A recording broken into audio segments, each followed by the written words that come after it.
Guys Kerala ట్రిప్లో ఇది part 11. మేము వచ్చేసి ఉదయాన్నే కేరళ స్టైల్ బ్రేక్ఫాస్ట్లన్నీ ట్రై చేసేసి ఈ పింక్ వాటర్ ఇస్తారు అవి కూడా తాగేసి తెక్కడి రోజ్ పార్క్కి వెళ్ళిపోయినాం. ఇక్కడ పర్ పర్సన్కి entry fee 100 rupees, all activities fee 600. All activities pass తీసుకుంటే ఎవరైనా ఆ యాక్టివిటీస్లో పాల్గొనవచ్చు. సో అలా మేము అదొకటి తీసుకొని 900కి లోపలికి వెళ్ళిపోయి మొత్తం యాక్టివిటీస్ అన్నీ అంటే డిస్ట్రిబ్యూట్ చేసుకొని చేసేసాము. Sky cycling, water cycling and ఇంకా కొన్ని ఉన్నాయి, చాలా బాగా అనిపించినాయి. చాలా గేమ్స్ మొత్తము 20 ఎన్నో ఉన్నాయి.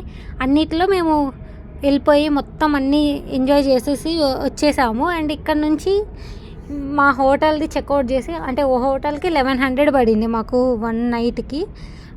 దాని తర్వాత అంటే హోటల్ డీటెయిల్స్ కావాలంటే చెప్పండి, నేను అవి కూడా షేర్ చేస్తాను. దీని తర్వాత మేము కొట్టాయం వెళ్ళిపోయి కొట్టాయం నుంచి ట్రైన్ ఉంది నాది చెన్నైకి, చెన్నై వెళ్ళిపోయాను గైస్. బాయ్.